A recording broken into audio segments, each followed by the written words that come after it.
From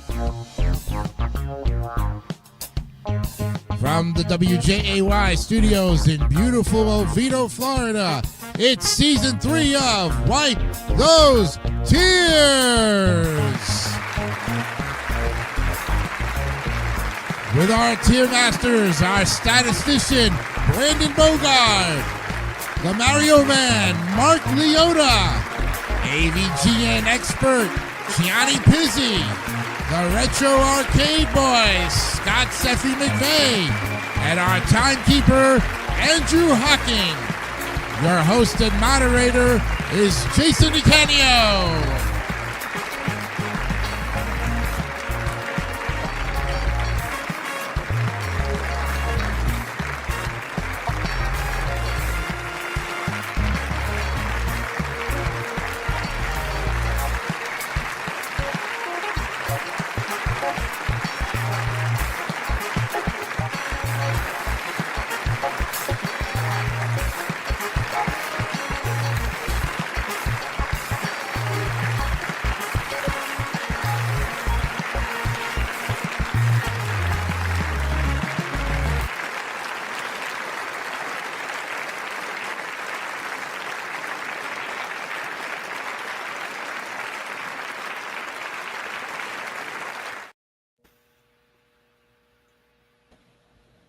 Okay, welcome everybody to this first show of the new season of Wipe Those Tears. It's season 3, episode 58. And of course, you know the Tier Masters. Welcome back, gentlemen. Well, yeah, good to be back. Hey, it's great to be back here for a new season. Oh yeah. Here we go. Yeah. Oh yeah. And by the way, just a reminder, the New Jersey Devils for our King of New Jersey season starts until October 9th. Okay. Very good. But in the meantime, we're missing one of our tier masters, Gianni. We know that you're out there working and making some great money. We hope to see you maybe later on in the program. Unfortunately, he can't make it tonight. So it's the 5 of us grading a very interesting topic, I think, because we all agreed on this one here. And just a few minutes. I also have some interesting news to share with all of you, so I'll go ahead and share that right now. We have officially, as of today, currently running 141 subscribers on the All TV channel. So we gained 13 subscribers over the summer break, I'm happy to say. Yay. I did a running total of the total views of the 2 seasons, and we have 2,010 views. Yay! So for those who say the views are not there, I think 2010 kind of, and that's not sugarcoating anything. That's, we put it all on a playlist for you to watch. Some episodes got 70 views, others got 40 views. I mean, there was a mixed bag. It just depended on when you watched it, and if you following along with us in order. 53 episodes of NES games, gentlemen. I think we're all NES'd out, right? Yeah.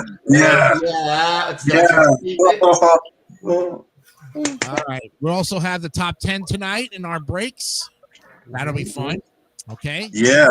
Explain that a little bit later as we go along. But first, we have to introduce, of course, our timekeeper back on the show, Andrew Hocking, who's ready to go with his new notebook. Show him your portfolio book there. Yes. In case everybody's watching this is my new portfolio. Look at that. He's really look at that. You see that? This is the start. I did this over the summer. This is the reason why we start season 3 with a new book with new cover on that one. With a new cover on that. Beautiful. See, this is why timekeepers always get organized. That's right. And of course, our statistician up above there, Brandon Bogart, giving us all the other great stuff of what we're grading tonight. Yeah. Won't have to give us too much stats because we're going to be actually grading some very interesting things, and we'll be able to do this tier probably in one night. We won't have to continue on. Yes. There you go. Okay, good, because right now my list has like 41 tier makers. Like no, 4 tier makers. It's going to be 3 after tonight. There you go. All right, very good. So let's go ahead and get ready to get the rules of our great show. Here we go. Take it away, Jason. Yep. All right. We're going to be grading tonight 80s TV sitcoms. I'll show you a sitcom. You grade it from 50 to 100, just like you normally do. Andrew's going to give you 2 minutes. And we'll see how these TV sitcoms fare according to the tier masters. All right?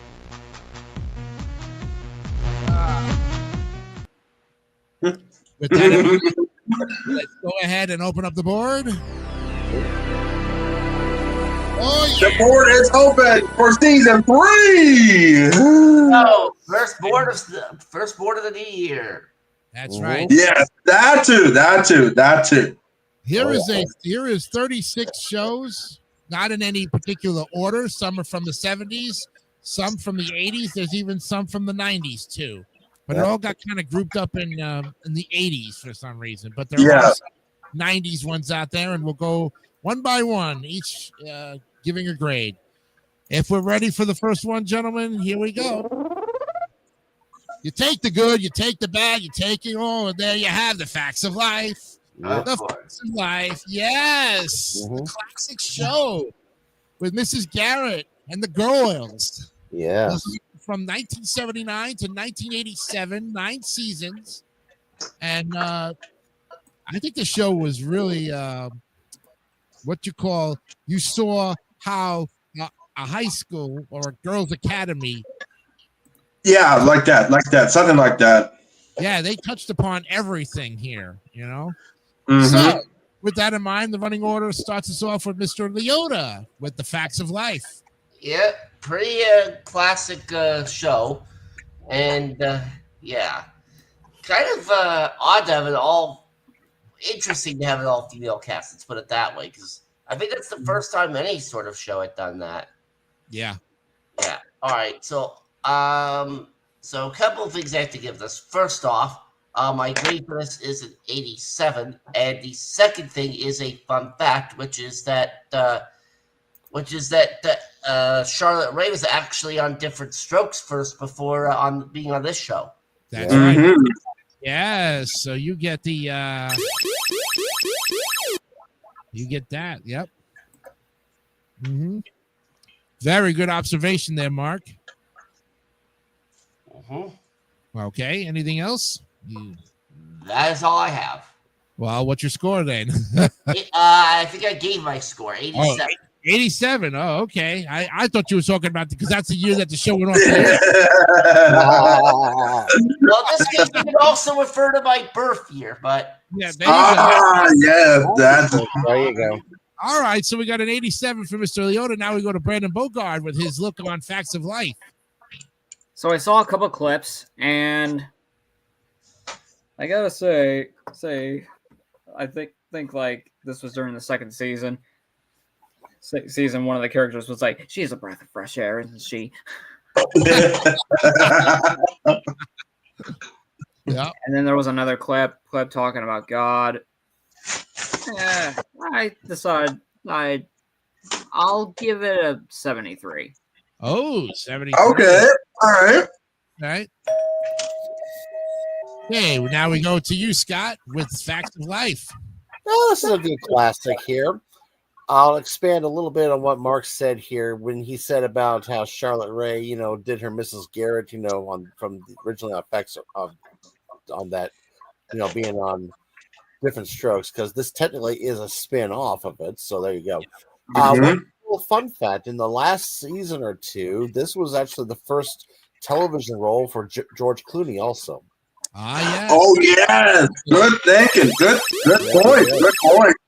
Yep. And I also remember the fact that I think in season one was quite a bit. They had a bigger cast than they eventually would wind up with at the end later on as well, though. Yes. Right. And correct me if I'm wrong. Was Molly Ringwald one in this first season as well? Yes. There you That's go. right. So yeah, this one. There we go. Well, this was a really good series. I kind of liked it. It's not my favorite, but I still give it 89.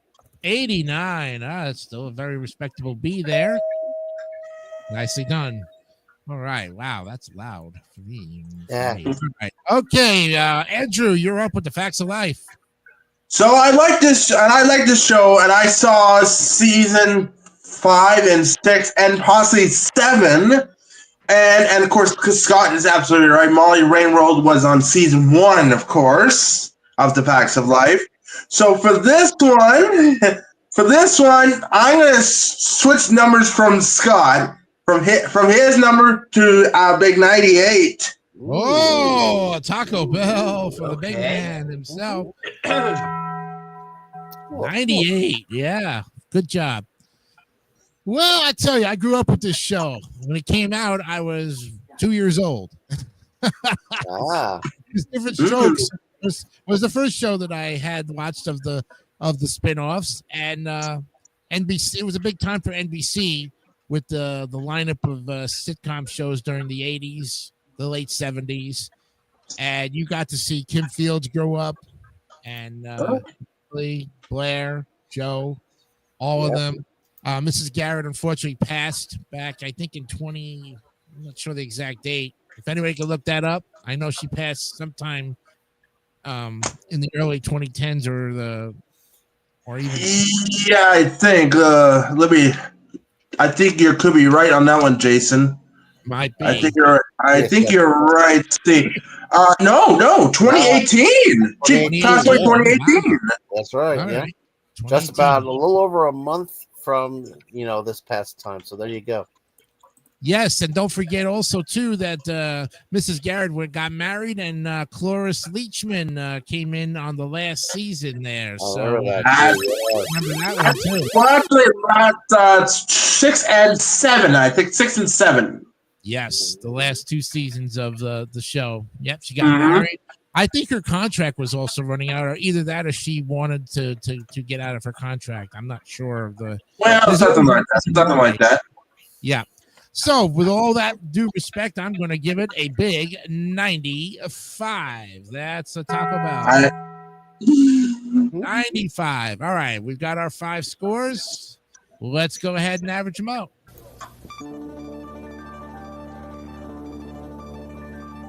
Hey. Oh. What's that? There it is, folks. 88.4. So it goes in the B column. Nice job. That's a great start of season 3. That's right. Very good. That's our first tier of the year. And next up is Webster. Yeah. Emmanuel Lewis. Show was on ABC from 1983 to 1988. That's pretty much I can give you about a young kid growing up in the apartments. He was adopted by George and Kate, and there was also a point in time where Webster always called Kate "ma'am." Henry Pollock II, and a few other characters from that show, but mainly the focus was on the family itself. On various different topics here. With that in mind, we start off with Brandon Bogart and Webster.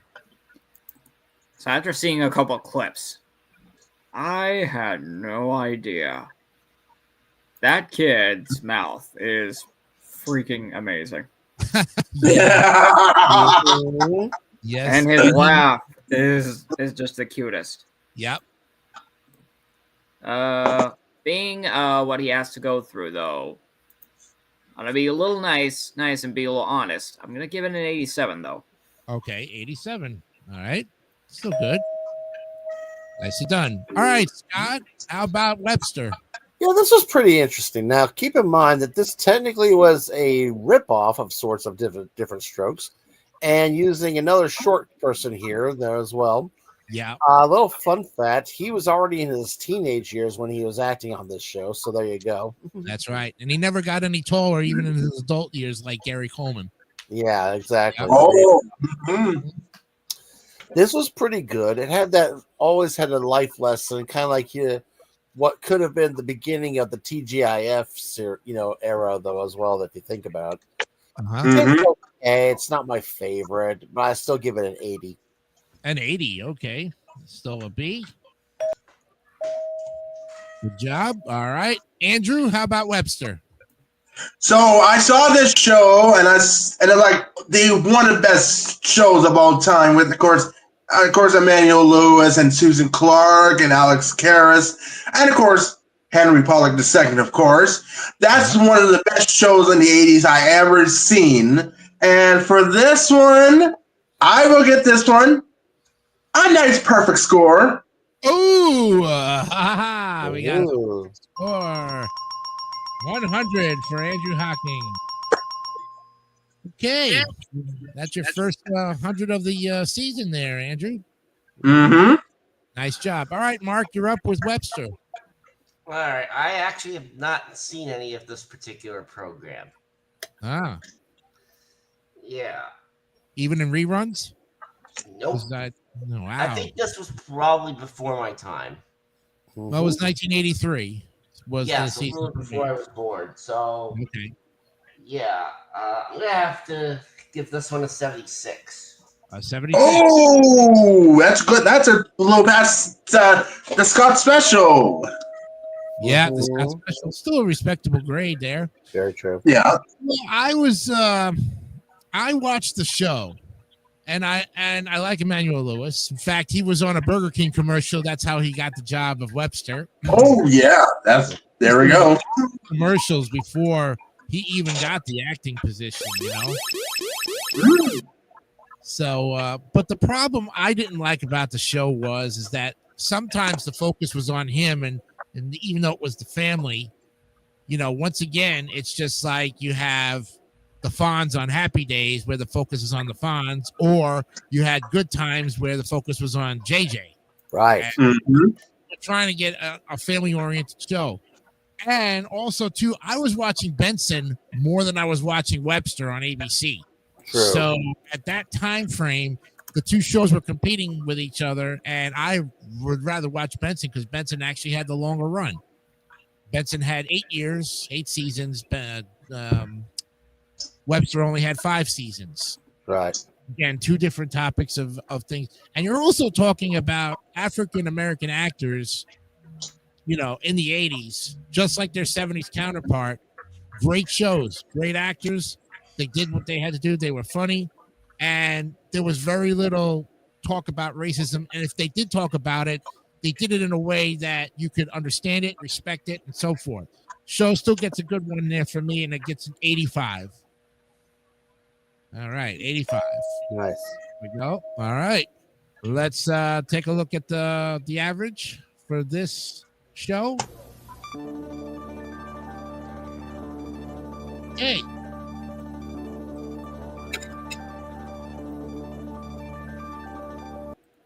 And just like Facts of Life, he gets a B as well too, 85.6. Good job. When I was looking at the time, Jason, you only have 30 seconds left. Ah, I'm glad. Thanks. I had to pay attention to the clock. That's why. All right, we're up with the next one here. The late Alan Thicke, Joanna Kearns, and Growing Pains. Yes, show me that smile again. The show came on in 1985. I think it ran for 7 seasons up until about 92. Till 92. Yeah, till 92. Starring the late Alan Thicke. You also had Kirk Cameron, and that name is familiar because his sister was on Full House, Candace Cameron. That's true. That's the one. You also had, I think there was another guy in there as well. I think it was Jeremy Miller. Yeah. Jeremy Miller is the young brother. Tracy Gold is the sister. Yep. And then they had, there was a baby. There was another addition to the family later on. Season 5, actually. Yeah. Yes. Chrissy. Yep. She went on to do a lot of commercials and all that good stuff.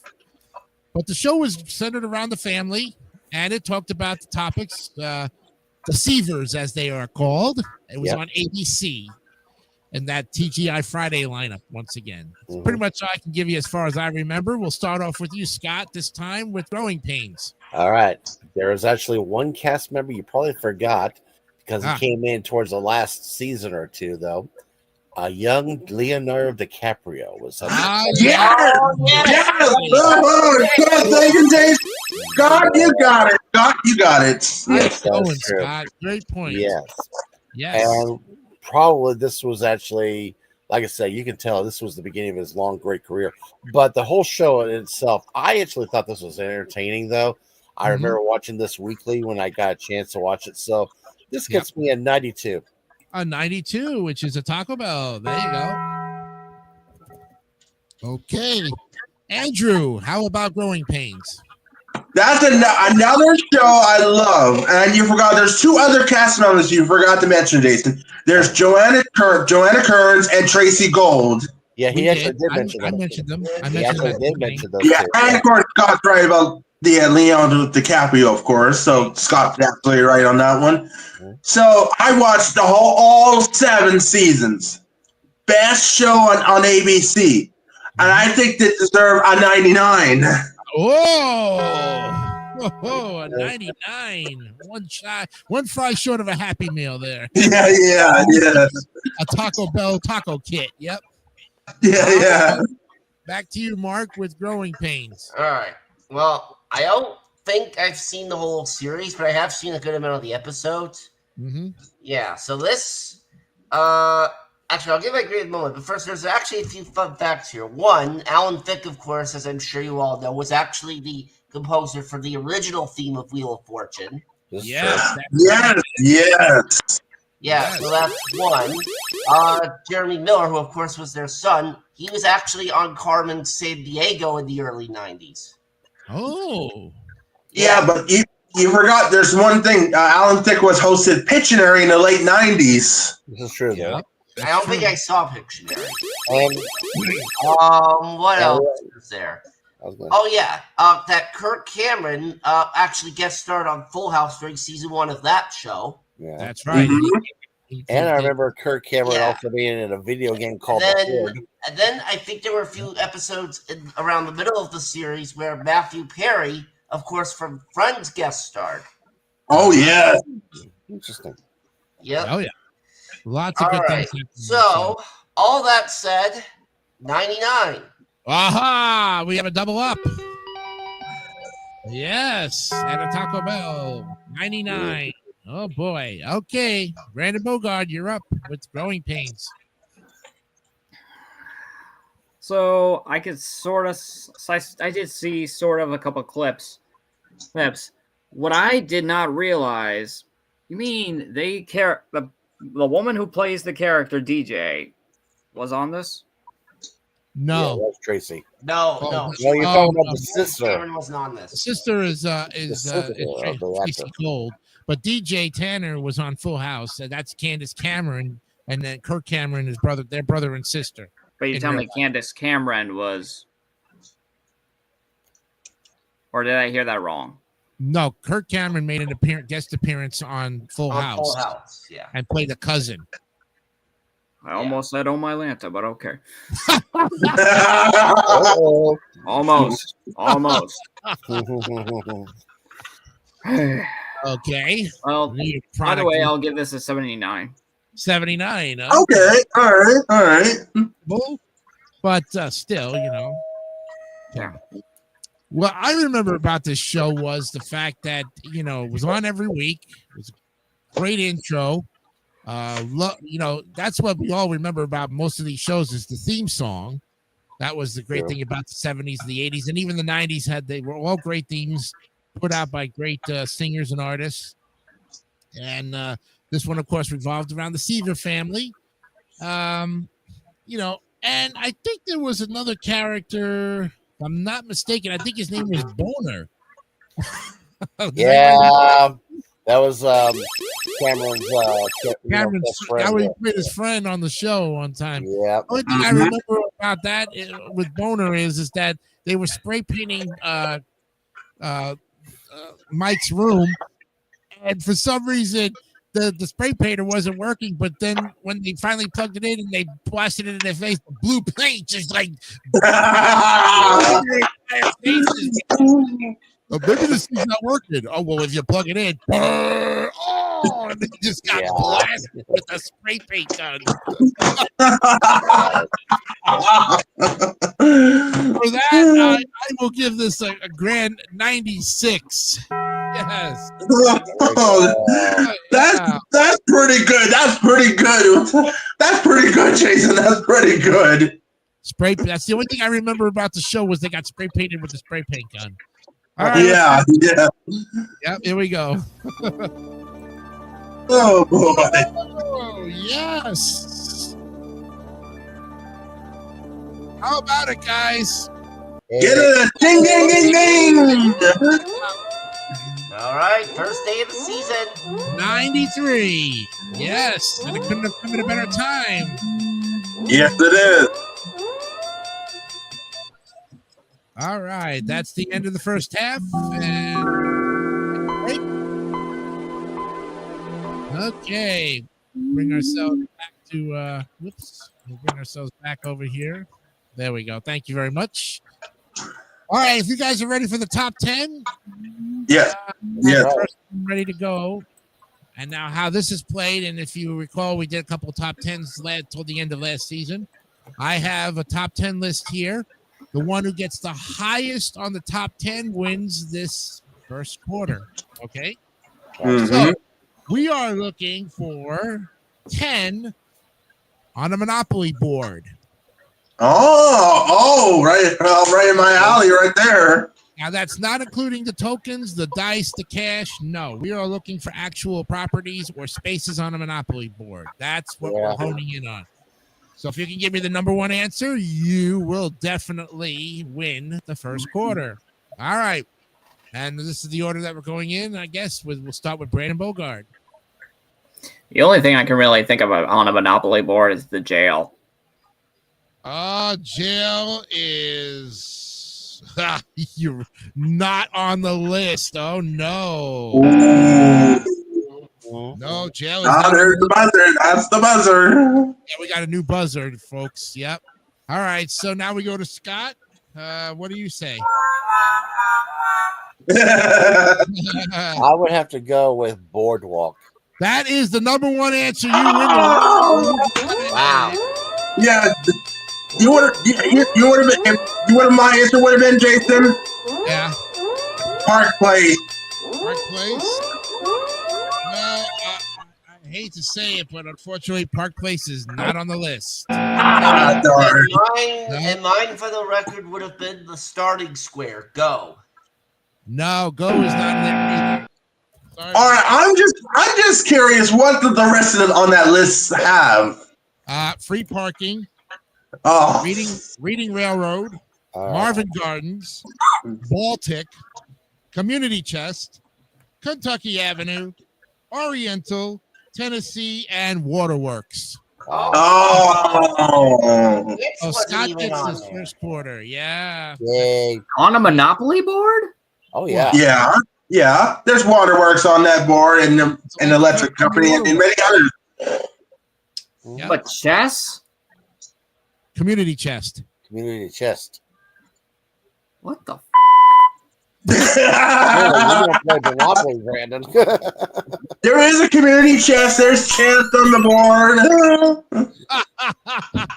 You mean what the?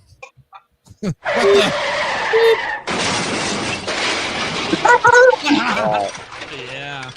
Brandon, you gotta start looking at that Monopoly board and see and find out. Exactly. You know how many Monopoly boards I have in here? Too many. How many? All right, guys. That's the end of the first quarter. We're going to quarter number 2. Not even the original. Anybody need to go to the bathroom, take a break, get a drink? No. No, I still gotta look at the rest of these. Okay, well, let's move on and get back to the board. Yep. Oh boy. Okay, as you can see, that's the way the board. That's. Do you guys want to stay in the position you're in, or do you want to move back to what? Oh, I think No, we're gonna keep it where it is. Should be Okay. good. There we go. All right. I hit the wrong button. Thank you, Bogart, for Bogart's got some of the controls as well, too. So I okay. made this one. Yeah, exactly. 2 B's and an A so far, and the next one up on the list. Different strokes it takes, different strokes to the world. Yep. Yep. 1978 to 86 on NBC, starring Gary Coleman. Of course, Mrs. Garrett was in there, Charlotte Ray, Todd Bridges, Dana Plato, and Conrad Baines. Yeah.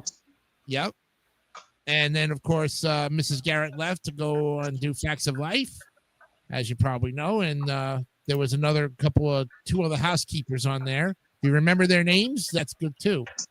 Oh, I know the one. I think it was Dixie Carter was on that too. Wow. She was actually more or less a fiance to Conrad Baines' character. Yeah. We'll get to you. Yeah, that's right. All right. Well, we're going to go now to Andrew with this one. Yep, this is the fourth one. So, Andrew, you're up with Different Strokes. So this is another show I saw the repeats, and it's like with Gary Coleman and of course Todd Bridges, of course. So it's just like before was Webster, then of course Different Strokes, of course. Right. So for this one, I'm going to give my first score in the 70s area. I'm going to go with 79.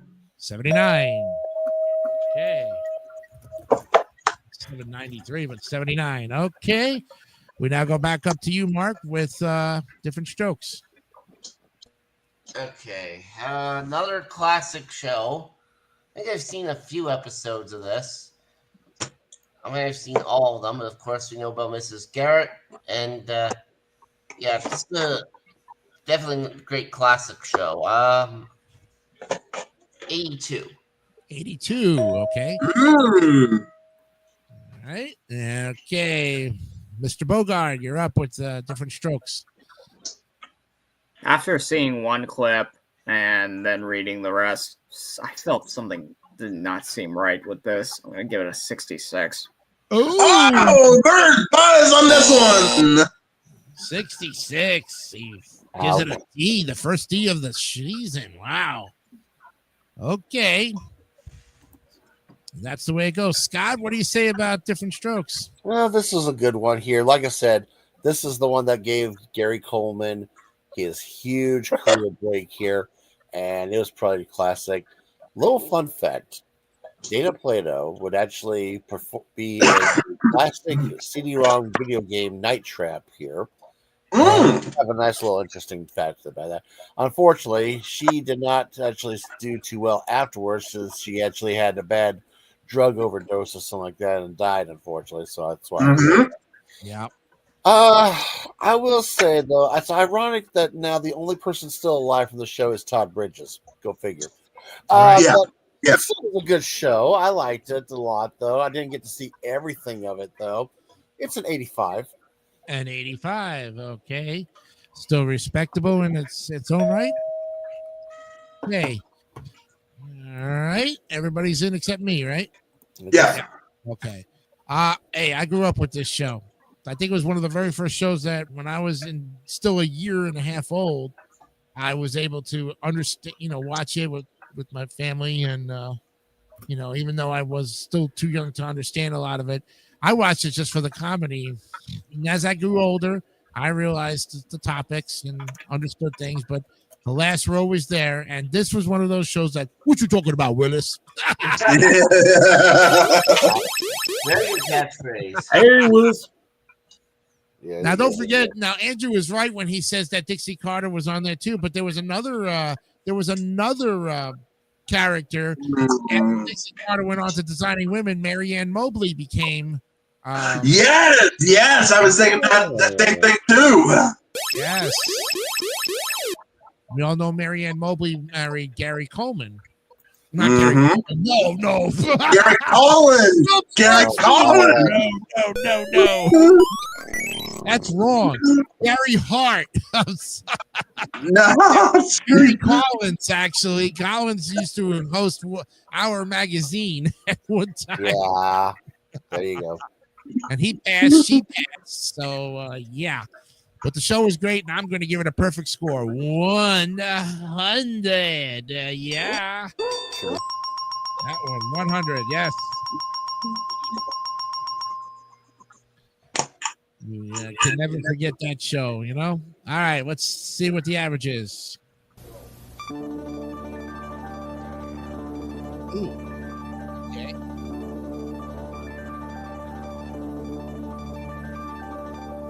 So that's your third B in a row, gentlemen. 82.4. Wow. Yep. All right, now we're up with the next one. She's a small wonder. Yes, this is the show where the main character is a robot in the family, as the father has created this robot named Vicky. The show was on, I think, from 86 to 90. I think it was only on for 4 years. 2 years, for that matter. Anybody give me a stat on that? Statistician? I'm checking it right now. Okay, timekeeper will. This was on it was a syndicated program, so it was actually on like Channel 9 or Channel 5. Your syndicated station, like UPN. Yeah. All right. Okay, I got it. What's the years you said again, Jason? I said 86 to 90. I must be off on that. No, 85 the first one and ended 89. Oh, okay. I was off by Well, 1 year. You had the number of years right, but they were all up by 1 year, though. Yeah, that's for sure. Yeah. But this show had the brother who was a human, the father and the mother, and then this is where we actually got to see Edie McClure, who was Mrs. Poole, who then later became on the Hogan family. True. Yeah, that's the one. That's the one. Great things as well. I think she overtook the show on the first on it. Yeah. But the whole show basically revolved around Vicky. And in real life, she's grown up and she talks and reminisces about her time as playing Vicky the robot, and she's a very attractive woman now. She's grown up to do lots of things. I think she's an advocate for something. I don't know, but Something like that. so the show, of course, revolved around the family once again. So that was a good family sitcom. We go back to Mark with the top of the order. It's Small Wonder. Yeah. I think I've actually seen a few episodes of this. Not on TV, but I think I've seen a few episodes of it somewhere on YouTube. Pretty nice little show. Mm-hmm. I know they had one human child. The brother. Yep. And yeah, I thought it was a pretty good one. 89. 89. All right. There we go. Okay. Okay, Mr. Bogard, what do you have to say about Small Wonder? So, hearing this is like the one with the robotic girl, right? Yes. Yeah. Robot's name is Vicky. There was a clip I just saw where she meets another robot, and when she tried to shake her hand, she was like,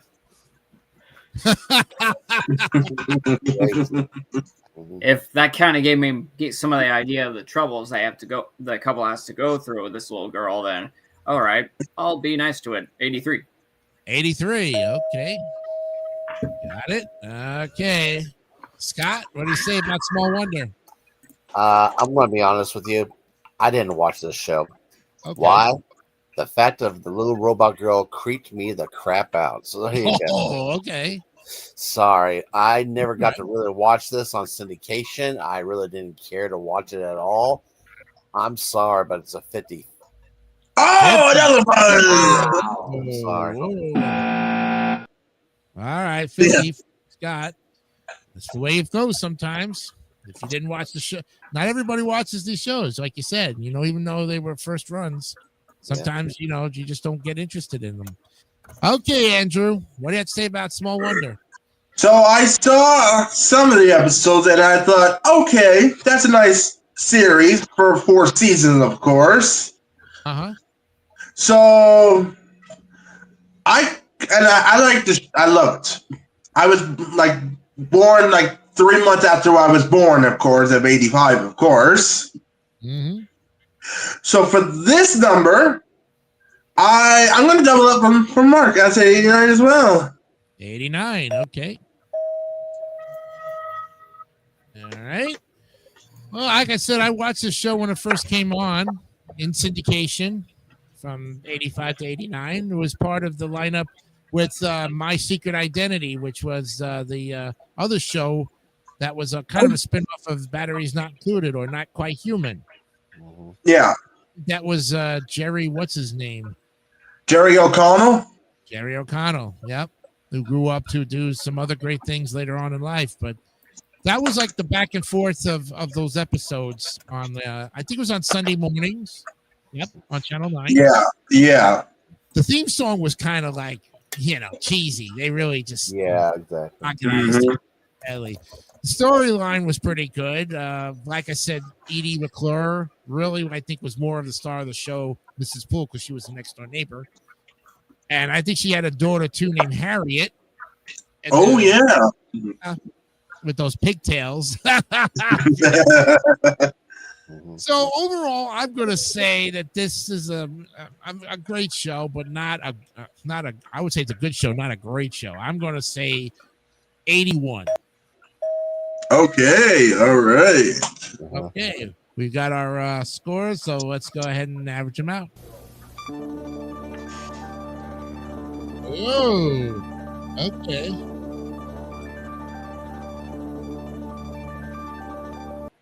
Even with Scott's 50, it goes to 78.4. Your first C of the night. Okay. First C of the season. Huh? First C of the season. First C of the season. That's right. Okay. All right. Next up is Night Court.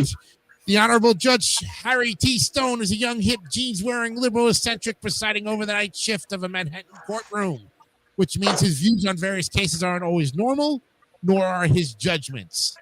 Yes, this show ran from 1984 to 1992, January 4th to May 31st on NBC. Yep. Yeah, 9 seasons. We saw a lot of great actors come out of this one, including John Larroquette, the late Marky Post, who was on Card Sharks, Richard Mall. Who else? Harry Anderson, who went on to do other shows. Charles Robinson. Yeah. Yep. And Marshall Warfield. Yep. There we go. Yep. Selma Diamond, who played one of the security guards, she passed. Yep. I can't remember who the second one in between the other two were. I'm not sure. Let's see. Yeah, I knew about. I'm talking about the one bailiff that was the other. Florence Hell. Yes. Okay, yeah. Yes. There you go. All right. It was a great cast lineup, and for its time, did really well. Was right there running up with Cheers and on Thursday nights, I think. Wednesday or Thursday nights. Yep, it was. Yeah. Okay. So we go to Bogard with this one, right? Yeah. Okay, Bogard. We're talking Night Court. Night Court, yes. Oh, dang it, I forgot to. Oh, wait a minute. Hold that thought. All right, stop the clock. Did we reset it or? No, I'm gonna restart it already, so you can start. So we can start on that one. Okay. Ready, and go. So this grade is now in section. Ah, yes. Judge has. Here comes the judge. All right. So, hearing some of this I find fascinating, and like the cases that these people have to go through, they are very interesting. There was this one show episode where it was like, "Come on, Speedy," and the defendant was like, "Can I show you?" Yeah, like he goes in slow motion, that kind of disease. And then there were other things going on. I thought, all right, you know what? My verdict, 95. 95. Whoa! All right. All right. Love it. Love it. Thank you, Bogart. Scott, how about the Night Court? Oh, this was one of my favorites. Seriously, I love this one. Yep. Several reasons why. Number one, believe before Star Trek: The Next Generation, this was one of the first shows we saw the epic Brett Spiner as one of the recurring characters, as that that hillbilly guy here with his wife. Yes. Yes, that was what made that really amazing. Plus, also the fact this is how I got to see Mel Torme actually on TV, so it's amazing as hell. And there were so many jokes, so many things that just made you laugh. You would love to hate Dan Fielding, aka John Larroquette's character. Oh, this is 100. You got it, man. 100. Perfect score. Yeah. 2-0 so far. And now we go to the timekeeper himself, Mr. Hawking with Night Court. Okay, so this is one of the best shows in the 1984 to 92, and I like, and of course, I'll let Scott get the full credit because I was almost going to say that, but I'm glad you get the full credit for that. Mm-hmm. Thank you. But there's other guest stars like John Austin, of course, and Jack Riley, and many other guest stars on that series. So for this one, I'm going to one up of Mr. Bogart at 95. Aha, you got the one up. You didn't one up me. Gets a talk up. Yeah. No, He said 94. He said 94. No, I he didn't. He said 95, actually. Oh, that's a double up. All right. That's a double up. Yep. We always get to fix our little errors. That's all it takes. Yeah. There we go. All right, Mark, you're up with Night Court. Yeah, I don't think I've seen this show at all, actually. Whoa. Yeah. From what I understand, I think it was on the same network as the Cosby Show. Yes, it was. NBC. Yeah. Yeah, but I have not seen any of this, so yeah, I'm gonna have to give this a 55. Ooh. Oh, Well, that's a difference of opinion. Okay. I tell you, you could not help but laugh at everything, regardless of whether you got the joke or not, no matter what age you had. There was no restrictions on this show, even though they touched on probably some of the most interesting topics ever. It was always centered around the court, the cafeteria. Judge Harry T. Stone was an amazing judge. Yeah. And I have yet to see the new Night Court. I know it was on for a little It was while. good. I watched it. It was pretty good. I liked it. Yeah, like his daughter took over the gavel, and it's still on. But I miss Richard Mall. Richard Mall, Bull. Boy, he was just a fantastic character. He could be funny with the straightest of faces and yet smile and make everybody just go on the floor laughing. Once again, guys, 100. Yes. Yep, perfect score. All right, let's average it up. Ooh, just miss. Oh, how close was it? By 1 point because of Mark's 55. Oh, what a state of the eight here. So that's the verdict. That's the verdict. That's It's the verdict. Gentlemen, good. 4 Bs. I mean, that's still very respectable. I'd But like it to. really, Night Court. Yeah. But the best part is not 1D or F. We're going to keep it that way. we're gonna try. We're gonna try. See what our Oh, next God. one. Okay, we might be giving this one a D or an F, and it's out of this world. Ooh. Go down on this one. This is of course, the sitcom ran for 4 seasons from 1987. And this is about a teenager that starts to develop powers inherited from her alien father. Ran from September 17th, 1987 to May 25th, 1991. There was 96 episodes. It starred Maureen Flanagan, Donna Pescow, Doug McClure, Joe Alasky, Steve Burton, Christina Negra, and Buzz Belmondo and Tom Nolan. There was also voices from Burt Reynolds as well, too. It was on USA, but it was also in syndication on Channel 9. So, yes. Donna Pescow, remember her from Saturday Night Fever? Yeah. Mm-hmm. You remember. All right, so that's the lowdown of Out of This World, and we now go to Scott. You said 96 episodes? I've seen none of them. I have no clue about this show. Yeah, ran for 4 seasons and 96 episodes. Must have did some reruns on them. I mean, they could have possibly. Because, like I said, I have no knowledge about this show at all, though. So, okay.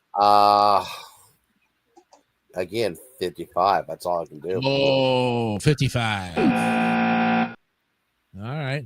How you guys liking the new buzzer, by the way? I love it. Right? I mean, it's just like to get the picture. If everybody recognizes the buzzer, yep. Yeah. Okay, Andrew, how about Out of This World? So I saw this. Okay, this is a great series from in 1987, of course. And you forgot, and of course you forgot one series you forgot to mention about Donna Fresco. You forgot Angie. You forgot Angie in the 70s. That's right. You get a free city. You get a Give yourself one there, Andrew. Yep. And, yes. So for this one, I like to the good numbers. I say 87. 87. Okay. We got it. All right, Mark. How about Out of This World? I have not seen this. Mm-hmm. I don't think it was in reruns unless you have USA Network. Then they probably well, here in Canada, I wouldn't have had USA Network. Yeah, I didn't get cable till I came down to Florida. All right, so 63. How much? 63. Oh, another buddy. Oh my goodness. Well, Andrew, so much for saying we were never going to get a D or an F. Well, there you go. I should not open my mouth about that. Okay, we finally go to unless Bogart says today. Yeah, that's true. All right, what do you got to say about this one, BB? Unmute your mic, Brennan. Unmute, please. Oh, there we go. No, he's still unmuted. I couldn't hear you. Unmute. There you go. Okay, I have to go back to this. Just so I can. There we go. You want to pass your turn to me? Yeah, go ahead. Okay, he's passing his turn. So when that happens, we are going to have. Would it be to you, Jason? Yep, passes it up to me. All right, that's a power surge. That's going to be our new sound effect for a pass. Yes, I forgot to mention in the rules that these guys are allowed to pass if they couldn't come up with anything because they are being timed 2 minutes. True. For this show, jeez, I think I watched a few episodes and then lost interest in it because the alien thing we already had that with Mork and Mindy in the 70s and Alf. And so how much can you play it to death before it just gets to a point where people lose interest? So with this show, I might have watched a little bit, but I wasn't really interested. So I will have to unfortunately give it 65. Yeah, 65. Okay, so we go back to Brandon Bogart. All right. Now. Yes. Okay. So I saw it, and the thing about the alien thing, well, it's the same thing. You could say the same thing for like the ghosts. Like there's a family of ghosts, or there's an other abnormal family. How many times do we have to play like a card where the family's not normal? Yeah. For this one, however, since she's discovered it was on her 13th birthday, so when she's like in her preteens, yes, I'll give this a 76. Oh, 76. Okay. All right. What was that? Okay. In addition to what you just played. Oh, okay. All right. Let's average it out.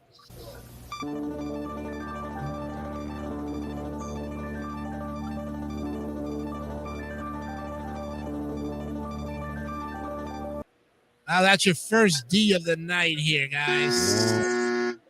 69.2. And Andrew, you got to go. I should have not said I bottled my own mouth for this. Yeah, jinxed it, boss. You jinxed it, man. That's it. There you go. But that's the way it goes. That's the only time we do that. That's the only time I say the D. That's it. All right, time to get us back to reality here. It's quarter number 2. But before we go to the top 10, Andrew, what's the halfway mark at the halftime? Well, we so far Scott got 1. Yep. As well as Brandon Bogart as well. Mm-hmm. I got 2, and currently in the head right now is Mark with 3. Ooh, nice. There you go. All right. We got the second half coming up on for more of that. So back to you, Jason, with the top 10. Okay, thank you very much. Now we're going to go to the next top 10 list, and this is foods at a sporting event. Ooh. Oh, All right, there is 10 according to this list of what you would get at a sporting event. The first one to get the top answer wins this quarter. So far, Scott's got 1. And again, we go in order as the way it was. And so, Brandon Bogard, what do you think is a food at a sporting event on the top 10? I'll be shocked if this is not on the list. Even if it's not number 1, I'll be shocked. Hot dogs. You got it, number 1. There you go. I bet you $1, Jason. The answer I was going to say, peanut.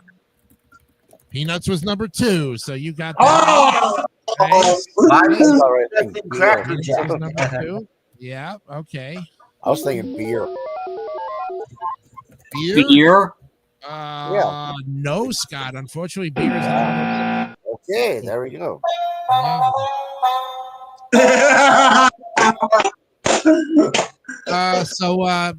So Andrew said peanuts. Okay, Mark, what do you say? Just for Ice cream? ice cream. Yeah, I would say that would be frozen malt. Would that be acceptable?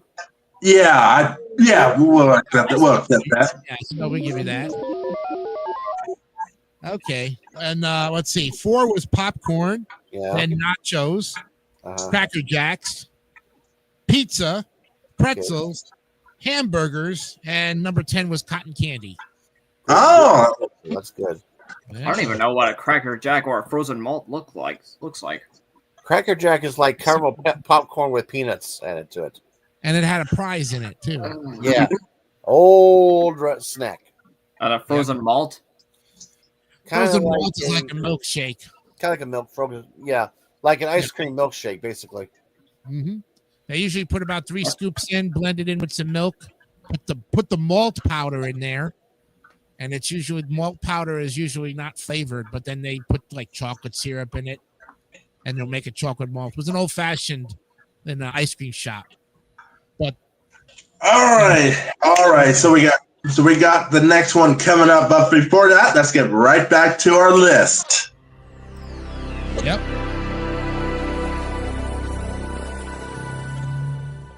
Let's take the scroll off first, Jason. Oh, thank you. Yeah. Okay. There we go. All right, we're ready to go here. Next. In order, and next up on the list of our sitcoms is WKRP in Cincinnati. Yes.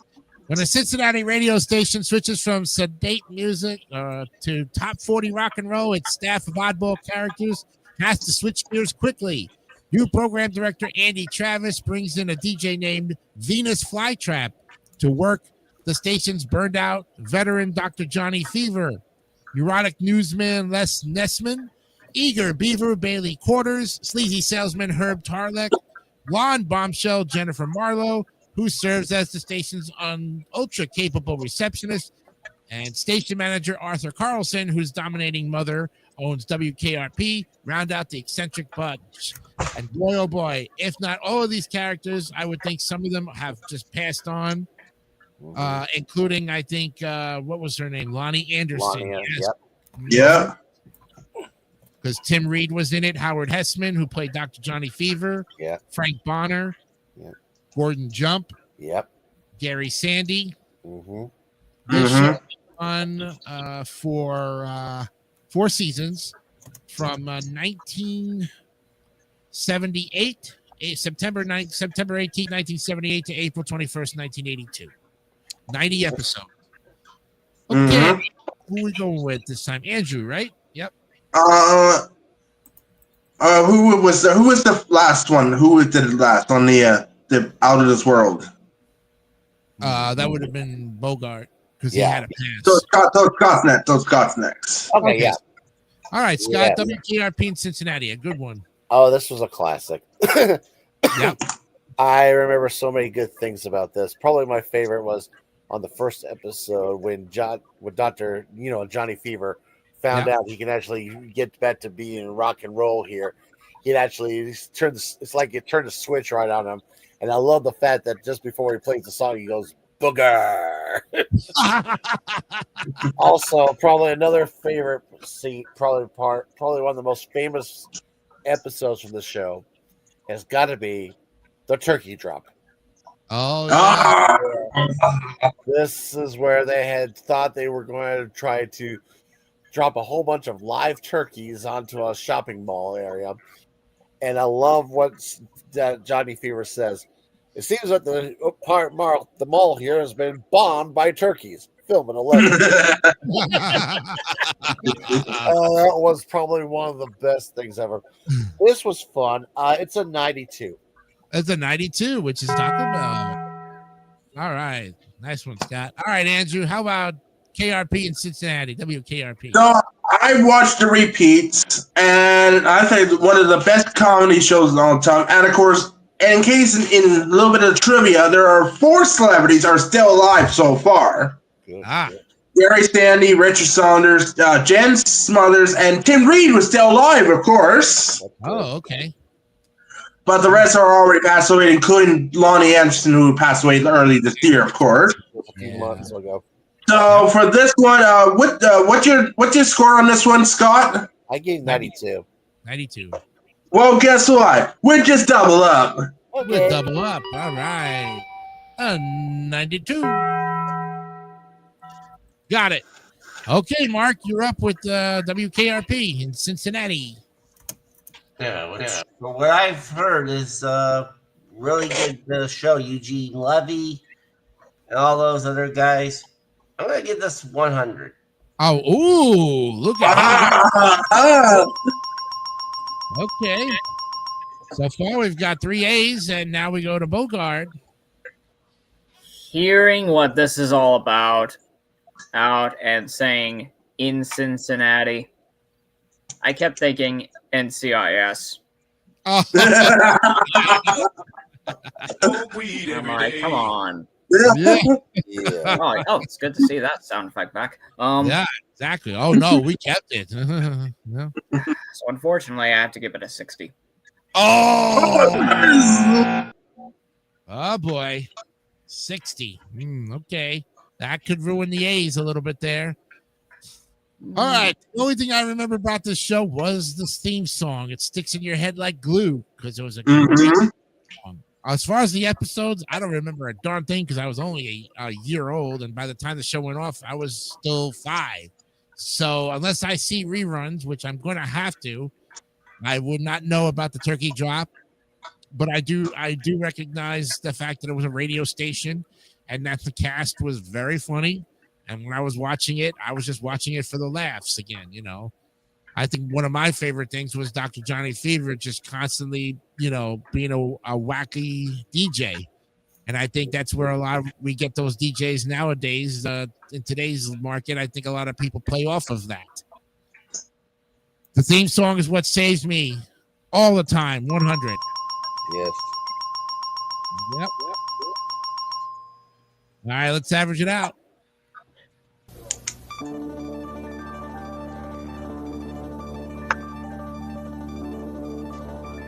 Yeah. I thought so. 88.8. Oh, phew. Close though. It missed that B. Yeah, unfortunately. Yeah, what are you gonna do about that? You know? Well, we'll cheer us up with the next one, of course. Yeah, that's for sure. What in the world is going on here? Holy cow. Looks like all of my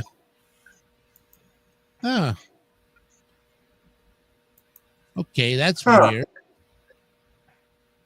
What the heck? All right, something is not right here. Oh, what happened?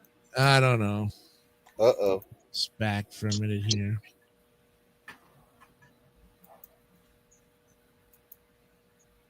Okay, what's going on? Wow. Okay. Banner. Something is not right. Oh gosh. Which banner? It's the media assets.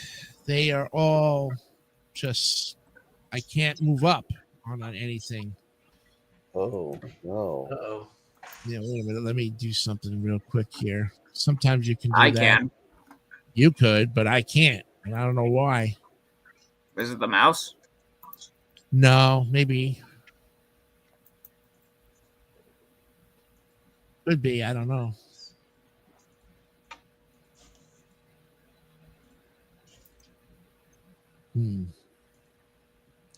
I don't know. Let's see. All right, we'll get this fixed here somehow, some way.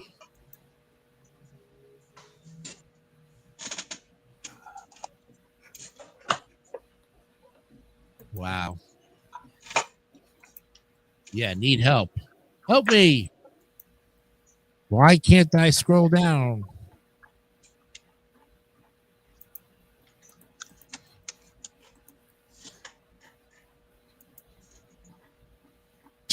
Yeah, don't give me that. That's bullshit. All right. I may have to come back in. I will leave and come back in. Hold on. Okay.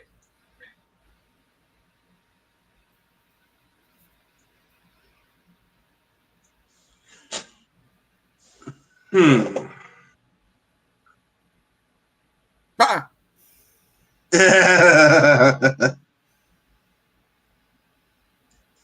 And in case everybody's watching, we have a little technical difficulties, of course. Yeah. Oh, there we go. Do we got it fixed now, Jason? Yeah, I think I got it fixed now. Okay. Yeah. All right, let's resume. Let's resume. Okay, let me put back the share screen. Do that. Okay. All right, put that back up. There we go. All right, that's looking good. All right, so yeah, that took care of WKRP. That was 88.8. Okay. Yep. So now we're on the next one. Yep. The next one is yeah. This one is called Sledgehammer, and not the Peter Gabriel song, which we all were thinking. Let me the TV show. There we go. 2 seasons, 1986, September 23rd, 1986 to February 12th, 1988. 41 episodes. It's a spoof on the tough rebel cop movies and dramas that were hitting their stride in the mid 80s. Excuse me. Strongly influenced by Dirty Harry. Sledgehammer is a tough talking, mirror sunglasses wearing detective. He would shoot a jaywalker as readily as he would a fleeing escaped convict, and he seems happy to do it. His best friend is his pearl-handled, oversized 44 Magnum that he sleeps with and even talks to.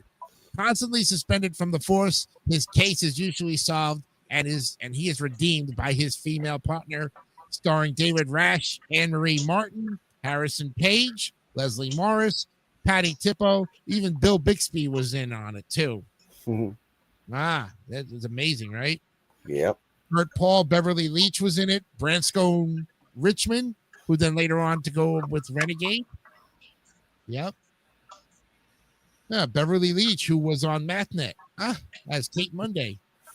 Mhm. Mhm. So there you have it. 2 seasons, 41 episodes. We start this time, top of the order. Yep. No, it's back to me. It's back to me. Oh, it's back to you, Andrew. I'm sorry. Go ahead. Yep. Sledgehammer. Okay, so this series I never heard before. If I will find that online and watch it. So for this one, this is gonna be the first buzz for me. I had to get this one a 64. Ooh. 64. All right. That's D. Mark, how about Sledgehammer? Never heard of it, so I would never have seen it. 69. 69. Oh, All right. That's 2 Ds. Scott, how about Sledgehammer? Well, Oh, I'm sorry. Bogard. yeah, you good for him. Oh, well, I just passed him right up.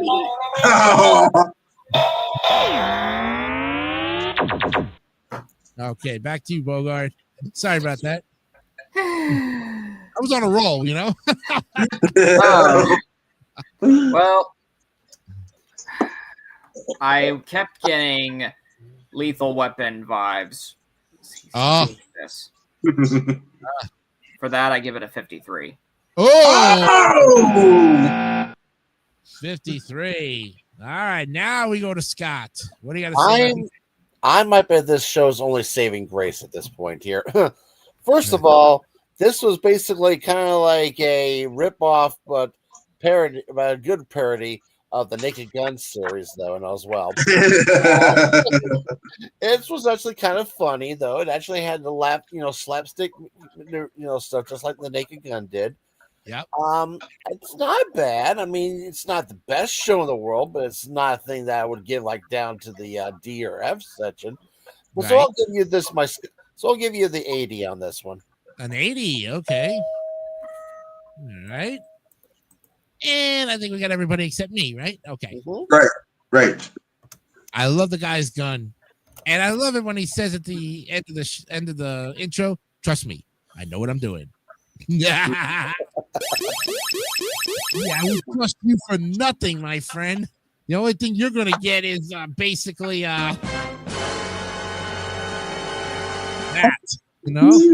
Mhm. Show was only on for 2 seasons. It was funny, yes, but I mean, you see one cop show, you seen them all, but then again, they were trying to compete in that era with Hunter, with Hill Street Blues, Magnum PI, Matt Houston. I mean, there were a lot of cop shows, even Chips, if you want to go that far.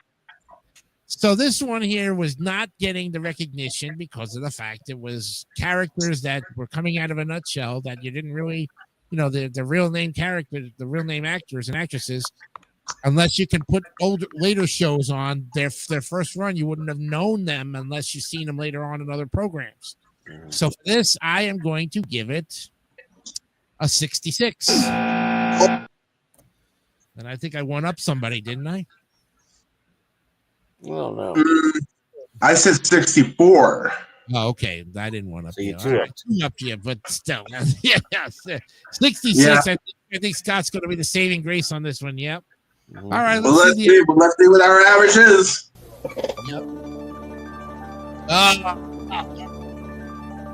Yeah.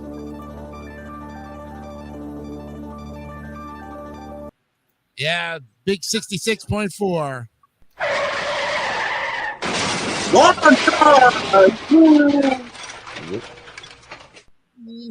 All righty. That's our second D of the night, gentlemen. But then again, you say not all these shows, a lot of you seen, so really you can't you can't grade them on it. Mhm. All right, so up on the next list of 80s and all the generational sitcoms is the late Scott, not late Scott Baio, but after he did Happy Days, here is Charles in Charge. Oh, Charles in Charge, 5 seasons. October 3rd, 1984 to December 8th, 1990. A male university student takes care of 3 children. Yes. Starred Scott Baio, William Ames, Nicole Eggert before she did Baywatch. Mm-hmm. That's the one. James Callahan was in it. April Haney, Alexander Polinsky, Michael Jacobs.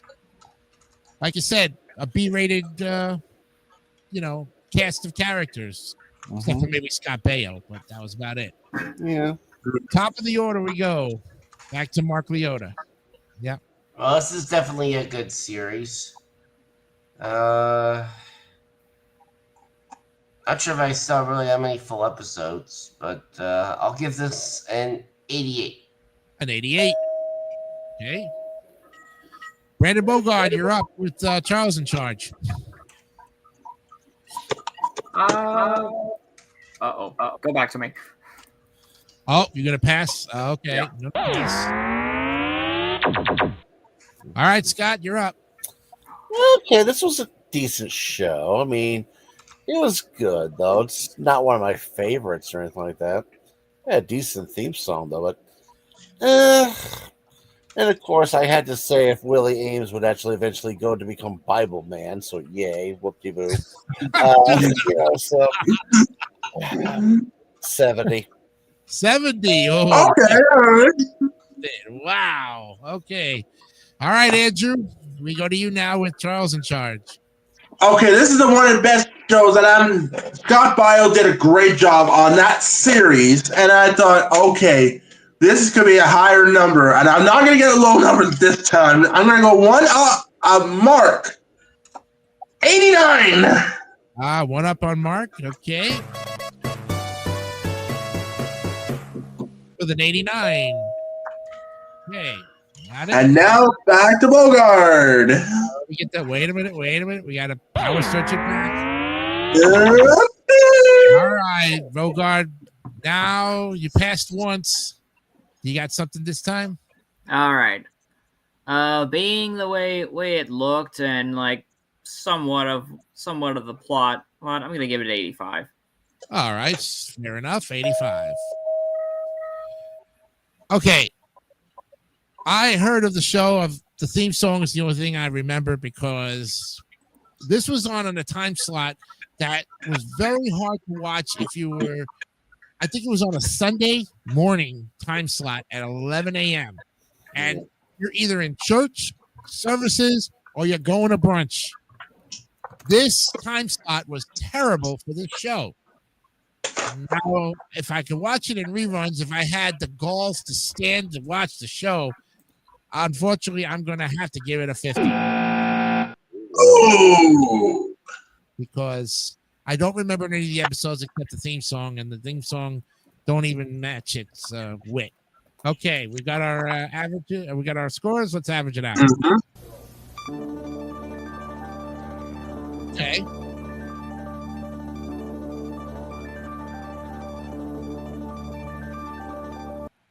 It's going to stay in the C tier, 76.4. All right. Okay.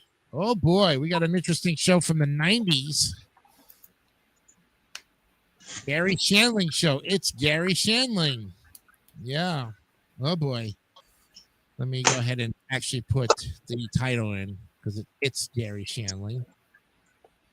Yeah. Hey. This. What the heck? Come on. You type it in there. Okay. That's what we want. 4 seasons. The 4 seasons. Yeah, I like that. This premiered on September 10th, 1986. And 72 episodes. The comic makes direct comments to the camera as he deals with the outside world. Okay. And this one, of course, had Gary Shandling on it. Who else was in the cast here? Scott, Molly Keep, Michael Tuschke, Paul Wilson, Bernadette Burkett, Jessica Harper, Barbara Kaysen, I guess. Okay. Again, B-rated actors who probably went on to bigger and better things after. Okay, who's up next here? Bogard. All right, you start us off with it. Let me put this up. I'm sorry, hold on. Okay, it's Gary Shandling show. There it is. Oh. So, see, I think I've seen Gary Shandling like on a Johnny Carson clip a couple times. One of his jokes was like, "Isn't that adorable? Oh, Brandon made a gift for Daddy." Yeah. And I thought that kid has got to be easy to shop for on Father's Day. So, and I thought, this seems more like a combination of them and that show Jerry Seinfeld was on. Oh, yeah, Seinfeld. So I'm going to give it 93. 93. Okay, Taco Bell for Brandon Bogard. Scott, how about it's Gary Shandling show? Okay. This was on a cable channel I never had, so I really never got to see any episodes of this show, though. But I have seen a few clips. Basically, it's mostly of Gary just looking at the camera, breaking the fourth wall quite often, though. It's okay, and you do have to admit, the theme song's funny because it's basically saying, it's Gary Shandling's show. This is the theme to Gary's show. Yeah. I'm silly, though, but 65. 65. All right. Another D there. Andrew, how about it? Gary Shandling show.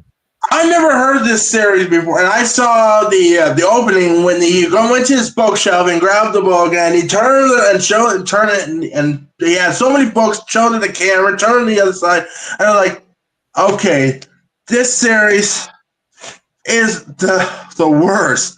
I give it 50. Oh. All right, 50 again there. Okay, Mark, how about it? Gary Shandling. Unmute, please. Unmute. Unmute your Mark. Mark, unmute your mic. Is he there? There you go. There we go. There we go. There we go. All right, yeah. I have not seen Sledgehammer. No, not Sledgehammer. We're doing Gary Shandling. Oh, okay. Well, I haven't seen this one. Okay. Yeah. I don't know who he is, but yeah, I haven't seen this show. So, yeah, 52. Oh. Okay. Yeah, we're getting those D's and F's out of the way here. Well, I tell you, I agree with Scott. The only thing I remember about the show is the theme song. Everything else is a complete blur. And in my area, when I used to live in New York, it was actually on Fox 5. It was like part of that lineup of shows that was like Herman's Head, and Married with Children also was in that area. But of course, Married with Children was already at a peak. Oh, and like the Tracy Ullman show too. Mm-hmm. This one, I know who Gary Shandling is, but this B-rated cast of characters, 58. 58, yeah. Okay, let's see what we got for the average. Ugh.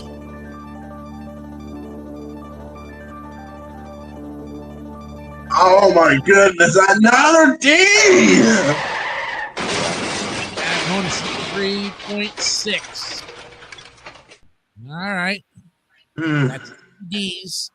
No F's. We have time for one more before the break, so let's get to it. And this is My Two Dads, a very interesting show that was on for 3 seasons from September 20th, 1987 to April 30th, 1990. Joey and Michael, who fought over the same woman 13 years ago, now have, upon her death, been awarded joint custody of her daughter, who might be either of theirs. So how do the men settle their problems? With a paternity test. No way. Instead, they all move in together to raise Nicole as a 2-dad nuclear family under the watchful eye of the family court judge. Dads and daughter adjust to their new situation. Starring Paul Reiser. Yes. Paul Reiser, who went on to other great things, you know. Yeah. Mad About You. Nick Butkus was also in it. Giovanni Ribisi, Chad Allen, Stacy Keenan, Florence Stanley. Yes, a very interesting group of characters. Okay, and who starts this time? Scott. Right? Scott this time. Scott. All right, My Two Dads. Okay, well, here's another show that I really didn't care to watch that much when I was growing up, though. It's decent. I mean, you have to admit, it did give Paul Reiser a chance to actually get a better show later on with Mad About You. But still, again, something I'm just not used to watching, so I'm just going to give you the just give 70. That's the best I can give. 70, okay. Gonna pass it. Wow. Who has an echo on their mic? Not me. Oops. I hope it's not me. I hope. I'm not hearing echoes. Okay. All right, we now go to you, Andrew, with My Two Dads. Okay, so we mentioned this at our meeting last week about this show, of course. Yeah. I had that show on my tablet. I watched all 3 seasons. One of the best shows of all time. I give it. You ready for this? Yeah. I haven't asked Brendan Bogart to give me a drum roll, so give me a drum roll, please, Bogart.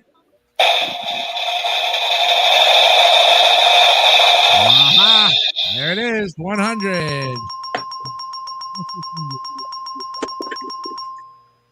And note that as your first drum roll of the new season, too. Yeah. Okay, Mark, we're up to you with My Two Dads. Yeah. I'd say pretty good show. Haven't really seen too much of it. I'll give this a 95. Oh! Taco Bell for Mark Leota, and now Bogart, you're up. With My Two Dads. Yep. Mm-hmm. So hearing the plot, I thought, okay, very interesting. I'm glad they did not go the gay route.